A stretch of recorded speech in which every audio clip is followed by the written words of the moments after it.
Good evening, ladies and gentlemen, and welcome to those who are watching us on Zoom tonight. I'm Councillor Jeff Cant, newly appointed as chairman of this committee. A great privilege of the gathering of the great and the good to mount the gate at the gate between the council and all the other issues that face it.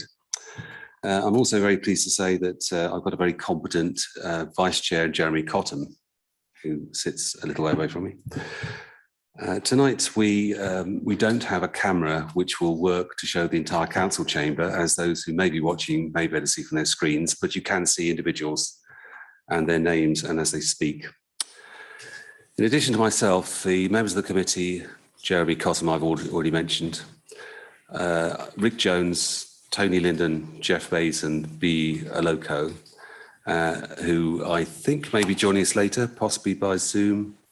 And we may also have an attendance from Adrian Abbs, who I think also may join us at a later date. We've also got parish council representatives, I'm very pleased to say, appear to be connecting up with us. In Bill Graham from Shawcombe Donington Parish Council and David Southgate from Bucklebury Parish Council.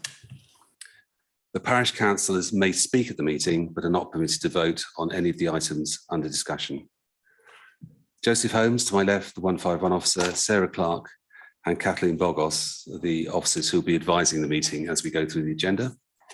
And Sadie Owen is in attendance as the clerk to the meeting. I think that underestimates her contribution, and she keeps us broadly all in order. And Gordon Oliver is our Zoom host. Can I ask everyone present to make sure they have microphones in front of them when they speak, so it's absolutely clear what they're saying, and speak directly into it. The usual warning, if there's any evacuation alarm, we leave the building immediately and proceed via the safe emergency route, which will be shown by the officers present, to the assembly point in the car park of the Dolphin Pub. Right, Chairman, as Chairman, I need to ask the clerk, have you received any apologies? Yes, we have apologies from Councillor David Marsh, Councillor Jeff Beck and Councillor Andy Moore. Andy Moore will be substituted by Councillor Adrian Abbs. Thank you very much. And I know that Jeff Beck has had ill health recently. We hope that he's not suffering that anymore and he's fully recovered. Okay, I wasn't actually obviously at the meeting because I wasn't on the committee of the 25th of April, but I now need to ask you if you're willing to accept the minutes of the previous meeting as a true account, true record. So proposed, Chairman. Thank you. Seconder, please. Seconded. Jeremy, thank you. I shall sign those minutes as approved.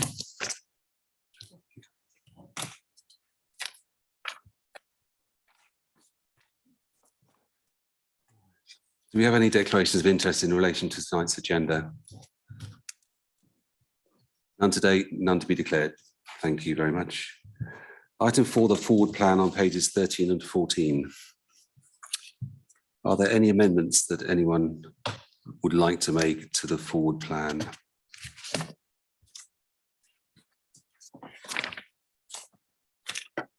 I take that silence as meaning it's a pretty comprehensive record of what is to come. My apologies. Sorry, Chair. Can we also approve the minutes for the 10th of May as well, please? There were 2 sets of minutes.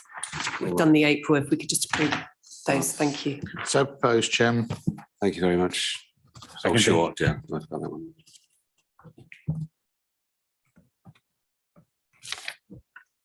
Done. Thank you. Right. Forward plan noted. No further comments. Thank you very much. The annual governance statement, which is on page 15 to 34, quite a comprehensive document. And I must say I was impressed by this. It's very thorough. So perhaps, Joseph, you could introduce the report. Okay, thank you very much, Chairman. So yes, we put the annual governance statement here in front of the audit committee, and this will eventually form part of the financial statements which go to Grant Thornton as our external auditors to audit.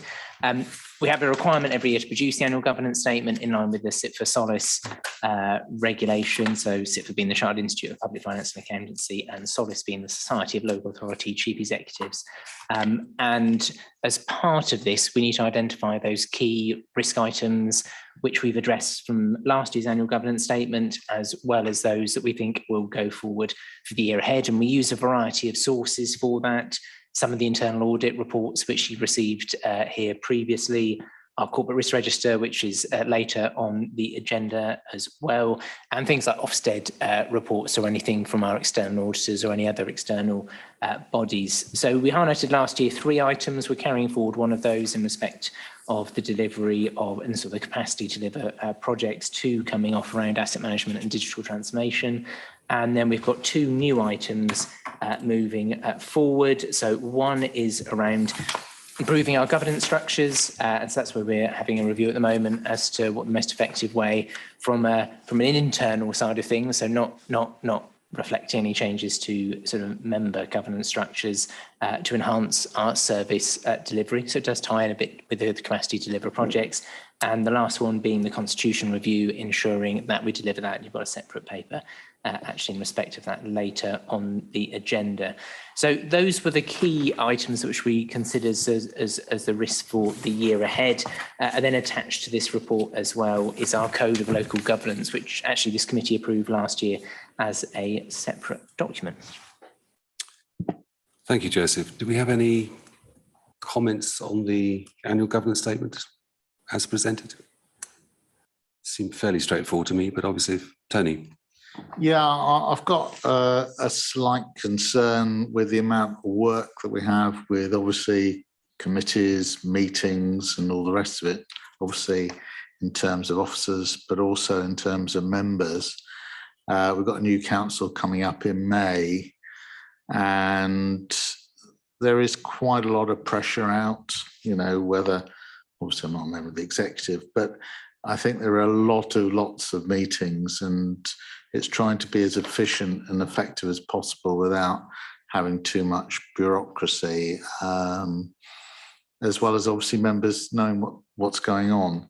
So it's getting that balance, and it's just something I want to just briefly raise, Chairman. Yeah, I think you're absolutely right. I think it's probably something you can hold on to part 2. When we get to the risk register, I think that's probably an issue that you might like to come back to. Anyone else? Jeremy, thank you. Yeah. Then Rick. Yes, Tony mentioned the next intake of councillors. I have to say I was caught totally unaware, and I had booked a holiday when all the training started to appear. What I might ask is, it's a risk for this council that basically as soon as somebody is elected, maybe we can let them know with what training is waiting for them and what they need to attend. Because it really, I was floundering and it was all catch up. So I don't know if that's something we can put forward to the officers to look at. I think that we take that as a side issue and deal with that outside. You're quite right, Jeremy. I agree. Rick. Thank you, Chairman. 2 things really. I think, as you said, the report is very comprehensive, and I have no issues at all. I think it reads very clearly. The questions I have are more to do with the content rather than the conclusions, if you like, in terms of the focus is on the for the council for the next 12 months are interesting. I'd like to ask questions about that, but is this the right forum and time to do that? My own feeling is I think that when we get to the risk register and discussion of that in part 2, I think that'll be an opportunity to raise some of these issues that are taxing a number of members about what's to come for the year. I think that's right, isn't it, Joseph? Yes, Chairman. I suppose if it's specifically on the report, though, Chairman, happy to answer. It sounds very much like it's rather to do with the risk rather than the governance statement. I'm happy to leave it until later. Yes. Thank you, Rick. Okay, if there's nothing else, we need to vote on the recommendation that we accept the annual governance statement as presented on item 5. And I'd like an old-fashioned show of hands. It's fairly old-fashioned, and thank you very much. Right, item 6, on page 35 and onwards, the constitution review. We're going to get an update from Sarah on this. I think, obviously, I've done some background reading on this, and it's a fairly ancient constitution, as you know, dating back probably 10 years, maybe more, and has a number of wrinkles in it. And it's gone through a little bit of a rocky run through the last year or 2 with COVID and other things intervening. But I know it's very much intended to iron out some of the oddities that hangover from the constitution as it was and bring it up to date. So perhaps I'll let Sarah just introduce that. And the thing I'm particularly concerned about, I'm sure you are, is that with an election coming up next year, we want to try and get this through council before that happens. So it's all polished off. So Sarah. Thank you, Chairman. I think that this report is here today following the update that was given at the last meeting, which was in effect given in the form of what appears now as the appendix to this report.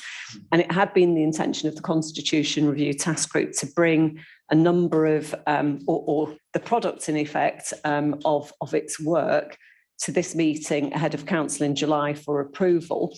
And actually what the task group have determined is that it would benefit that the output of that work, in effect, to test that more broadly with members. So we have a task group who have met on many occasions and have put lots of effort into this review. And actually, we just wanted that opportunity to put that work to the chairman and vice chairman of the various meetings, and then in some broader member workshops before we bring that forward to council. So there is, we now have, in effect, all of the meeting rules are in a final draft form, and we intend to now put those to the consultation. Since this report was produced, we have, in fact, as officers, started work at looking at the kind of budget and policy framework and the financial rules and contract rules. So work is ongoing whilst we kind of progress with that kind of engagement piece with members. So I think that this really is to give members assurance that we are progressing and to deal with the fact that we had created some expectation that members would see the final draft here today. I think officers are still confident that the intention is that we will have the entire piece of work completed by December. So we will bring the first tranche through to council in October, and then with that going, the final parts coming to council in December. So that is the current plan. I don't know if members have any questions. I can see Councillor Linton's.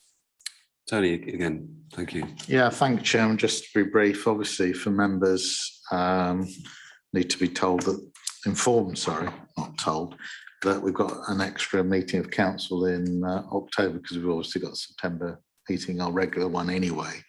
But also to, hopefully members will be encouraged to attend the workshops, because that will allow them to have an input. For all members, it's not just for the benefit of the leader and the executive.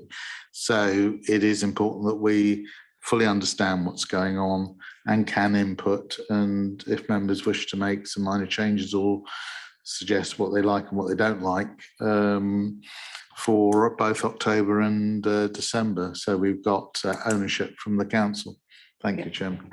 I think it might be worth stressing that actually this is that the output is not to in effect tear up the rules of the Constitution. I think the rules of the council have worked very well.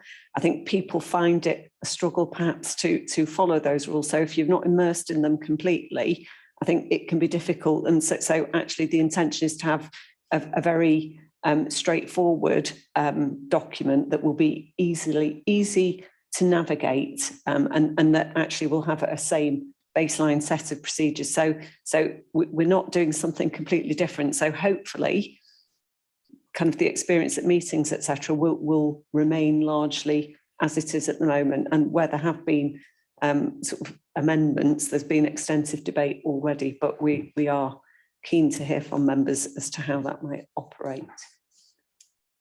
Rick. Thank you, Chair. I support the idea of workshops. I think that's a good way forward. Just with one word of caution, with Tony's idea about too many meetings, that's this is just going to add to the meetings. But nevertheless, I think it's worth doing.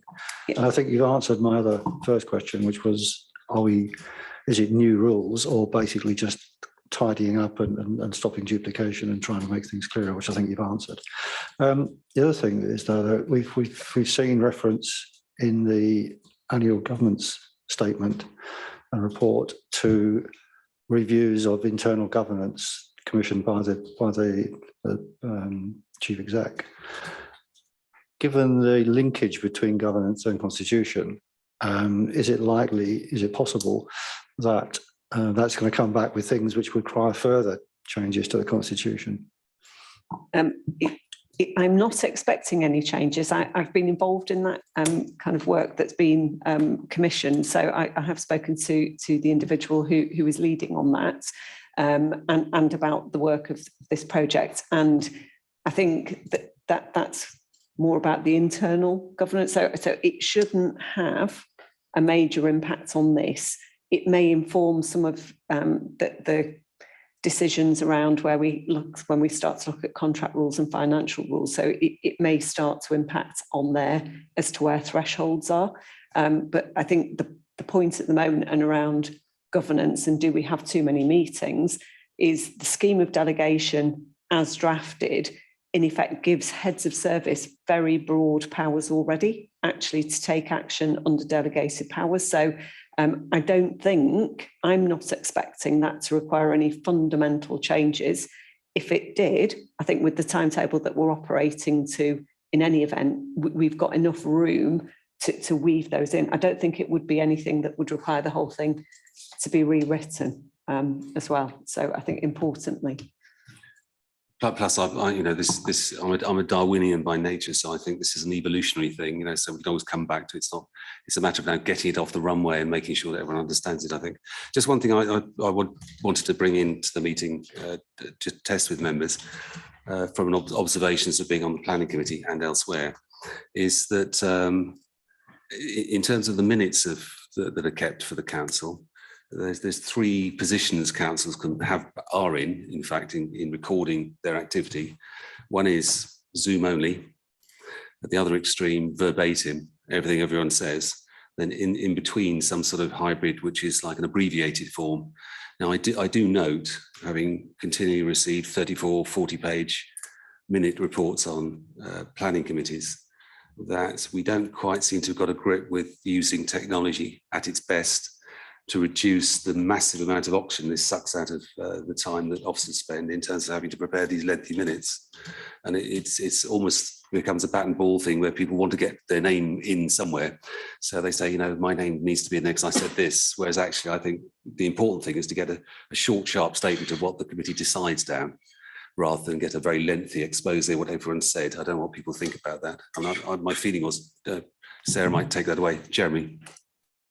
Yeah, I know what you mean. It is too much information almost, but of course it's the quasi-legal status of the planning committees where you have to have evidence if the council is contested by a developer, then you have to have a lot of it written down in black and white. I agree it needs to be abbreviated in certain sections.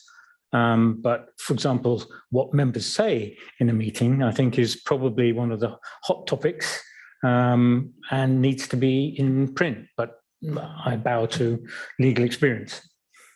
I think there's a range. I mean, the committees will vary, and I think we should obviously leave it to the officers to decide where each committee falls within that range.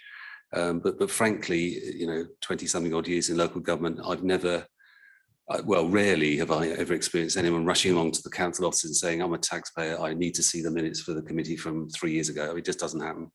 And now with Zoom, which is a much more direct and immediate, I think maybe we should just ask Sarah to reflect on that and take it back to the other working groups and see if something can be done to streamline the minutes, to make more time for them and make it easy for us to follow. Yeah, we're all happy with that. And actually, we have a digital democracy officer who's starting a project for us shortly. So this is definitely something that she will be looking at. And I think we do have the opportunity with the introduction of Zoom and live streamed meetings to actually make better use of the facilities that we now have. So yes, I will happily take that away, Chairman, and bring something forward. Thank you. Fantastic. Okay, well, no other observations on that report. I think we're only asked to. I don't know. Who we got? So be Aloko, Councillor Aloko. I think his hand is down now. But Councillor Aloko, did you have your hand up? Have we breezed past you with that? Did you want to contribute or? I've changed my mind. Thank you. Sorry, I missed your hand. No, it's all right.